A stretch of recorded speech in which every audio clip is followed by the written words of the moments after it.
രാധിക, നിന്നെക്കുറിച്ചുള്ള ഓരോ ഓർമ്മയും എന്നിൽ നിന്ന് വേർപെടുത്താൻ എനിക്കാവില്ല.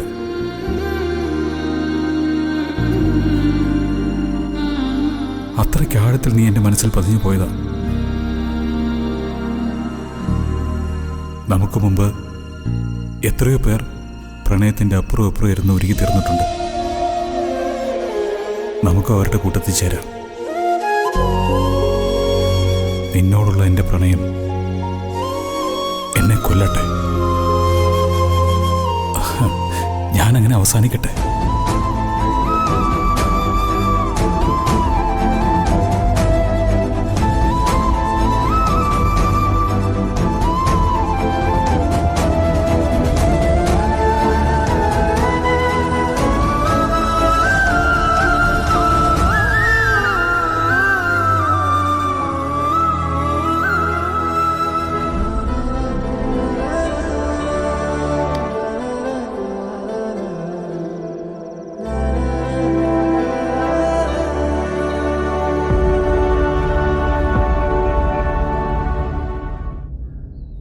പെട്ടെന്ന് ഇങ്ങനെ ഒരു യാത്ര ഉണ്ടാവുമെന്ന് ഒട്ടും പ്രതീക്ഷിച്ചില്ല.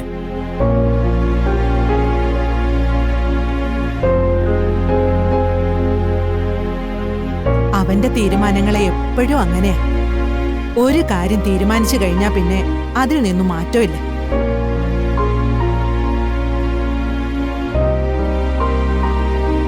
അച്ഛന് തീരെ ഇഷ്ടമില്ല അവൻ പോകുന്നത്. പക്ഷേ പറഞ്ഞ കേക്കണ്ടേ? അമ്മേ, ഒരു കാര്യം ഞാൻ പറയാം. വരുൺ പോയാലും അധിക ദിവസം അവൻ അവിടെ നിൽക്കാൻ പറ്റില്ല. അവന് നമ്മളെ ഇന്ന് കാണാതിരിക്കാൻ പറ്റില്ല. അവൻ പെട്ടെന്ന് തന്നെ തിരിച്ചു വരും. ഇല്ല സൂര്യ, വരുണിന്റെ ഇത്തവണത്തെ പോക്ക് അങ്ങനെയാണെന്ന് എനിക്ക് തോന്നുന്നില്ല. എന്റെ കണക്ക് കൂട്ടലിൽ വരുൺ ഇനി അവിടെ തന്നെയായിരിക്കും.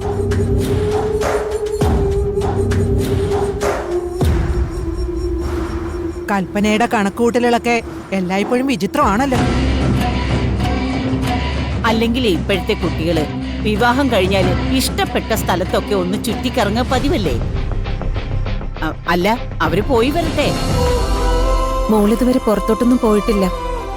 അവക്ക് ഇതൊക്കെ കണ്ട് ശീലിച്ച് പെരുമാറാൻ പറ്റുമെന്നാ എനിക്ക്. ഈ പുറം രാജ്യത്ത് പോകുന്നവരൊക്കെ അവിടെ ജനിച്ചു വളർന്നവരൊന്നുമല്ലല്ലോ. പോയി പോയി അങ്ങ് ശീലിക്കും. നീ ആ വണ്ടി എടുത്തിടാൻ നോക്ക്.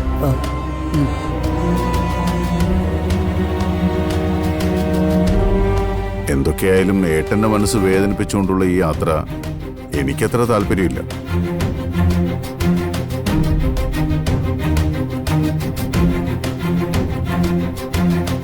പിന്നെ ആര് പറഞ്ഞാലും കേൾക്കില്ല എന്ന തീരുമാനം എടുത്തിരിക്കല്ലേ വരും.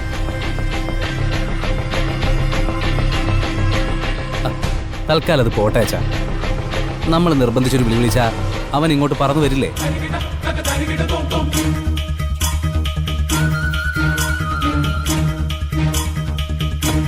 വല്യമ്മ വിഷമിക്കണ്ട.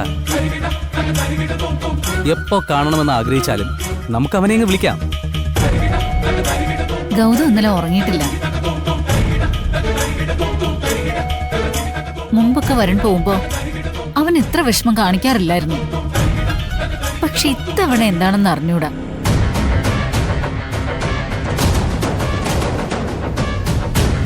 ആണോ ഗൗതം? വരുണിനോട് അത്രയ്ക്കിഷ്ടമുണ്ടോ തന്റെ മനസ്സിൽ?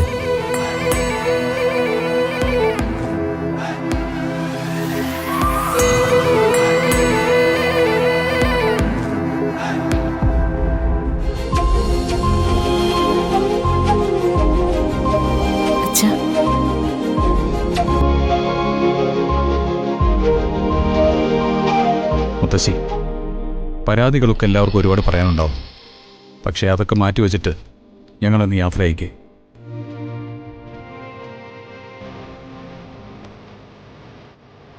നീ തീരുമാനിക്കുന്നു, നീ പോകുന്നു. പ്രായമായതിന്റെ ബുദ്ധിമുട്ടുകളൊക്കെ ഞാൻ മറന്നിരുന്നത് നിന്റെ അടുത്തിരിക്കുമ്പോഴ. ഇനിയിപ്പോ മുത്തശ്ശിക്ക് പെട്ടെന്ന് വയസ്സാവും. ഏയ്, അതൊന്നും പറ്റത്തില്ല. മുത്തശ്ശി ഞാൻ വിളിക്കില്ലേ? വീഡിയോ കോളി വരില്ലേ? എനിക്ക് മുത്തശ്ശി എപ്പോഴും കണ്ടുകൊണ്ടിരിക്കണം. ഓ, ഒന്ന് ചിരിച്ചുകൊണ്ട് യാത്ര അയക്കമ്മേ. അതിനുള്ള അവസരമല്ലല്ലോ നീ ഉണ്ടാക്കി വെച്ചിരിക്കുന്നത്.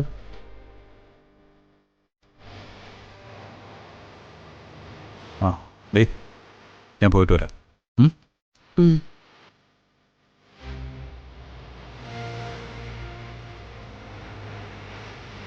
എടാ വിട്ടു പോകുന്നൊന്നും അല്ലട മനുഷ്യൻ. എന്തുണ്ടായാലും എന്നെ വിളിക്കണം. എൻ്റെ മനസ്സൊന്ന് പാവപ്പെടുമ്പോൾ ഞാൻ തിരിച്ചു വരും.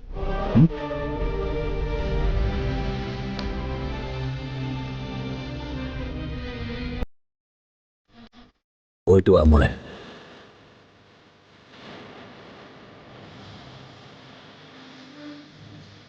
കണ്ടില്ലേ, എല്ലാവരും നിങ്ങളെ തിരിച്ചുവരവിനെ കുറിച്ചാ പറയുന്നത്.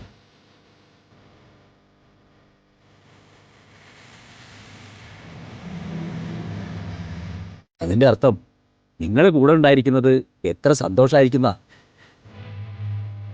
ആ ഒരു തീരുമാനം നിങ്ങൾ തന്നെ എടുക്ക്. വരുൺ, എങ്കിൽ പിന്നെ ഇറങ്ങാൻ നേരമായി. ഇനി നിന്നാ പറ്റില്ല. ആ അല്ല, അച്ഛനെവിടെ? അച്ഛനോട് യാത്ര പറയാതെ ഇറങ്ങാൻ പറ്റില്ല.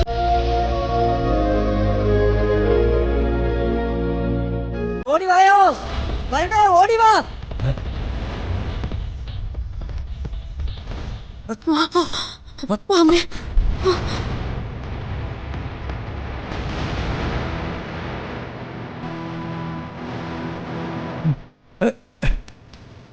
വരണേ, ചെറിയ എടാ.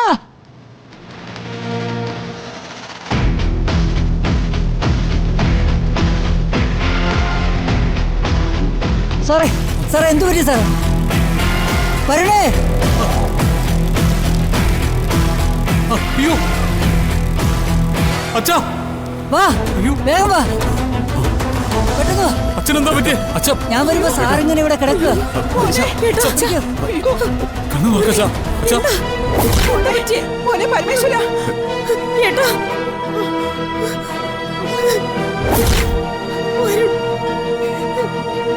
ചേട്ടാ, ചേട്ടാ, സാറേ, അച്ഛാ,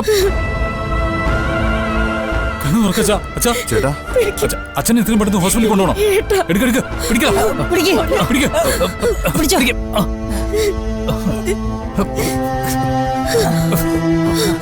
വേഗം.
ഈ കണ്ണായ സ്വത്ത് മുഴുവൻ എൻ്റെ ഏട്ടൻ ഒറ്റയ്ക്ക് സമ്പാദിച്ച.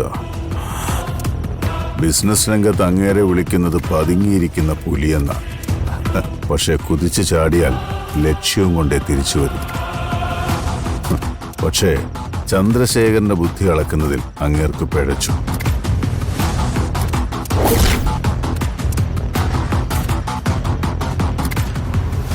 അച്ഛനും മോനും ഒറ്റക്കെട്ടായി നിന്നപ്പോ എനിക്കും എൻ്റെ മോനും അവിടുത്തെ ജോലിക്കാരുടെ സ്ഥാനമായിരുന്നു.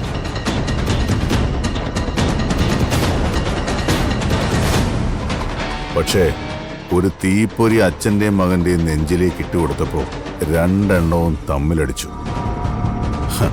ഒരിക്കലും തകരില്ലെന്ന് കരുതിയ കണിമംഗലം പരമേശ്വരന്റെയും വരുണിന്റെയും സ്നേഹബന്ധം ഞാൻ തകർത്തു.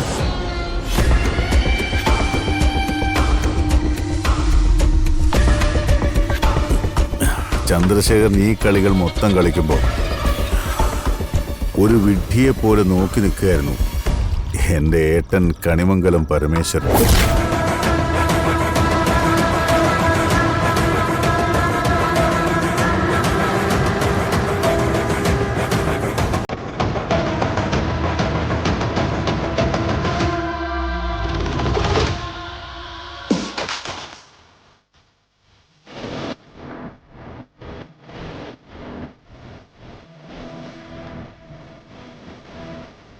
ഇനി അവകാശങ്ങൾ പറയുന്ന ഒരാൾ പോലും കണിമംഗലത്തുണ്ടാവില്ല.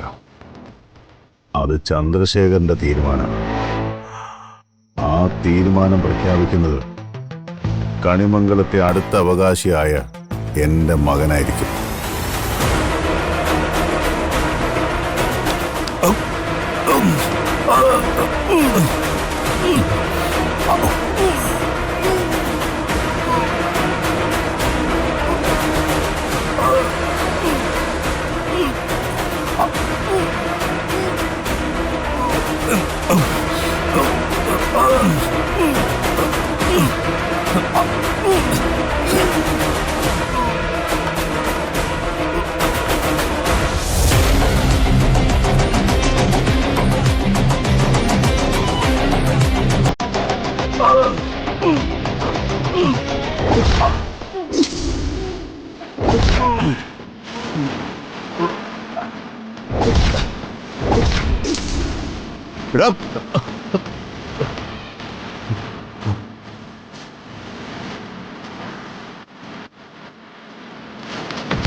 നീ എന്തേ കാണിച്ചേ? പിന്നെ അച്ഛൻ പറയുന്നേട്ടെ ഇയാൾ കേട്ടിരുന്നെങ്കിലോ? അതോടെ എല്ലാം അവസാനിക്കില്ലേ?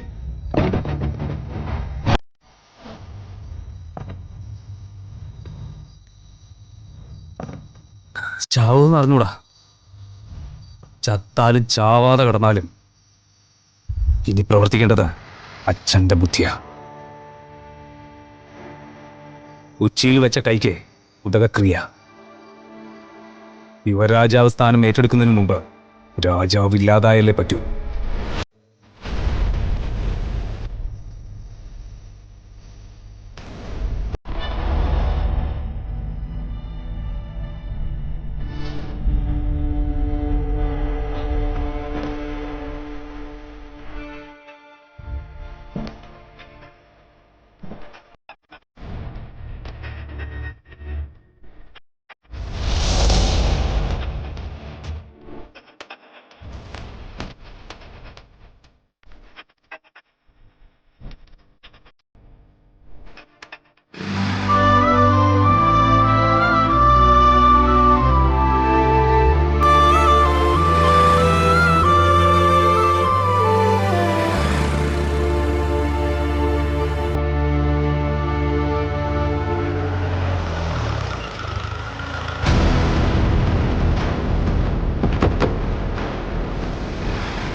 മോളെ, മോള് ദേവനാരായണൻ നമ്പൂതിരിയുടെ മോളല്ലേ?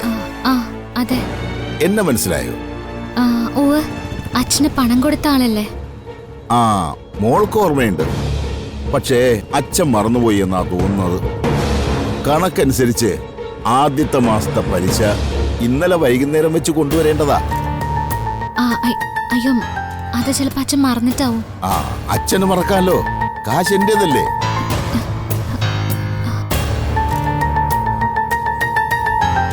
ദൈവത്തിനെ പൂജിക്കുന്ന ആളല്ലേ വാക്ക് തെറ്റിക്കില്ലല്ലോ എന്ന് കരുതിയത് എന്റെ തെറ്റ്. മോൾക്ക് ഓർമ്മയുണ്ടല്ലോ ഞാൻ വീട്ടിൽ വന്നത്. കല്യാണം നടത്താതെ അച്ഛന്റെ കയ്യിൽ കാശ് വെറുതെ ഇരിക്കുകയാണെങ്കിൽ അതിങ്ങി തന്നേക്കെന്ന് ഞാൻ പറഞ്ഞതാ. അച്ഛന്റെ മറുപടി എന്തായിരുന്നു? അച്ഛന്റെ പഴയ കടങ്ങളൊക്കെ ഞാൻ കൊടുത്ത കാശ് ഉപയോഗിച്ച് വീട്ടി. അതച്ഛന്റെ ഇഷ്ടം. ഞാൻ ഇപ്പൊ തന്നെ അച്ഛനോട് പറയാം. അച്ഛൻ കൊണ്ടുവന്ന് തന്നോളും. ഇനിയിപ്പോ അതിന്റെ ആവശ്യമില്ല. ഞാൻ ഇതോടെ കച്ചവടം അവസാനിപ്പിക്കുകയാണ്. മോള് വീട്ടിൽ ചെല്ലുമ്പോ അച്ഛനോട് പറയേണ്ടത് എന്താണെന്ന് അറിയോ? ഇന്ന് വൈകുന്നേരത്തിനുള്ളിൽ എന്റെ കയ്യിൽ നിന്ന് വാങ്ങിയ മുഴുവൻ പണവും എന്റെ വീട്ടിലെത്തിക്കണം. വൈകുന്നേരം എന്ന് പറഞ്ഞാൽ ഒരു 4 മണി. അതിനപ്പുറത്തേക്കൊരു സമയമില്ല. അയ്യോ അങ്ങനെ പെട്ടെന്ന് പറഞ്ഞാൽ എങ്ങനെയാ?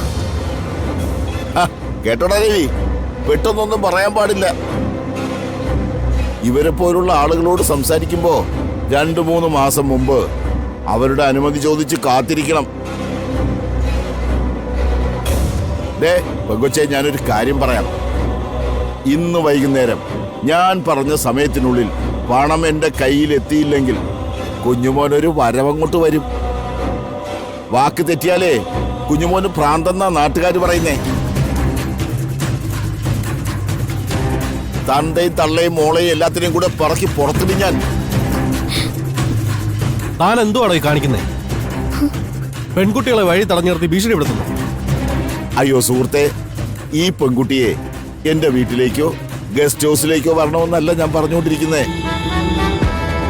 എന്റെ കയ്യിൽ നിന്ന് കടം വാങ്ങിയ കാശ് തരണമെന്നാ ഞാൻ പറഞ്ഞുകൊണ്ടിരിക്കുന്നേ. അതിനകത്ത് കയറി ഇടപെടണമെങ്കിൽ ആ കാശ് എനിക്ക് തരാനുള്ള യോഗ്യത വേണം. ഉണ്ടോ തന്റെ കയ്യില്? പണം വാങ്ങിച്ചെന്ന് വിചാരിച്ച് എന്തുവാണെന്നാണോ? ഈ നാട്ടിൽ ചോദിക്കാനും പറയാനും ആളില്ലേ? ഇല്ല. കാശിന്റെ കാര്യത്തിൽ ചോദിക്കാനും പറയാനും ഒറ്റ ആളേ ഉള്ളൂ. അത് ഞാനാ, കുഞ്ഞുമോൻ. നിനക്ക് കാര്യം മനസ്സിലായോടി മോളെ? ഒന്നുകിൽ വൈകുന്നേരം 4 മണിക്ക് മുമ്പ് പണം, അതല്ലെങ്കിൽ വീട്ടിൽ നിന്ന് ഇറങ്ങി തന്നിട്ട് വീട് പൂട്ടി അതിന്റെ താക്കോൽ എന്റെ കയ്യിൽ. പിന്നെ ഈ നിൽക്കുന്ന അണ്ണന്മാരുടെ വാക്കും കേട്ടുകൊണ്ട് നിന്നെ ഞാൻ വഴിയിൽ തടഞ്ഞു നിർത്തി എന്ന് പറഞ്ഞൊരു കേസ് കൊണ്ടുപോയി കൊടുത്താൽ കുറച്ചു നേരം ഞാനൊന്ന് ബുദ്ധിമുട്ടും. പോലീസ് സ്റ്റേഷനിൽ കൊണ്ടുപോയി ഇരുത്താം. പക്ഷേ അങ്ങനെ എന്തെങ്കിലും സംഭവിച്ച പിന്നെ അന്തസ്സോടെ ഈ നാട്ടിൽ ഇറങ്ങി നടക്കേല.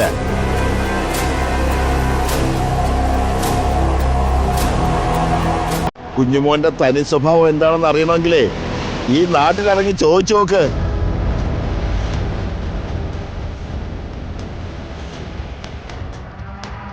ആടാ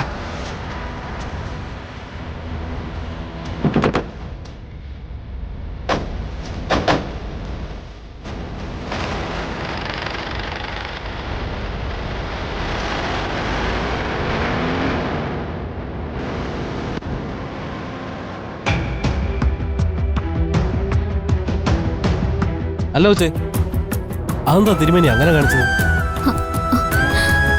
അല്ലെങ്കിൽ തന്നെ ഇവന്റെന്നൊക്കെ ആരെങ്കിലും പണം വാങ്ങിക്കൂ? കൊള്ളക്കാരനെ അവൻ. അതൊന്നും ഞങ്ങൾക്ക് അറിയില്ലായിരുന്നു. അറിഞ്ഞു തുടങ്ങി മറ്റുള്ളവരോട് ചോദിക്കണ്ടേ? ഇനിയിപ്പോ പറഞ്ഞിട്ടെന്താ?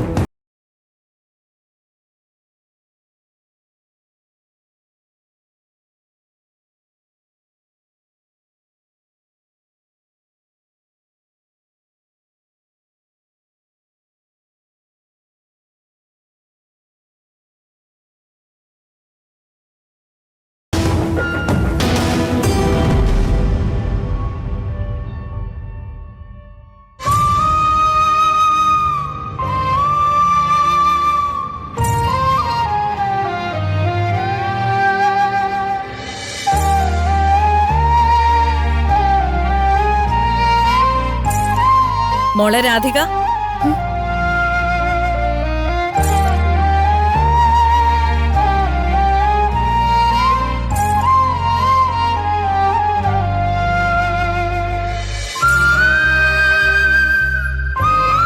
മോളിങ്ങി വന്നേ. വാ.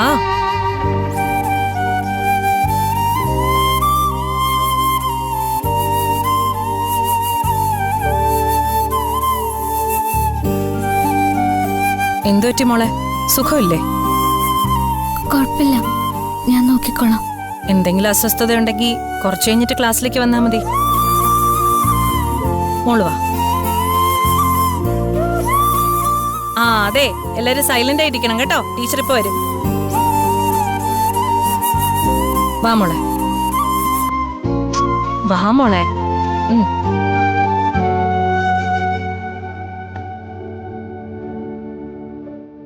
വാ മോളെ. മോൾക്ക് എന്തോ ടെൻഷൻ ഉണ്ടല്ലോ, എന്താന്ന് പറ.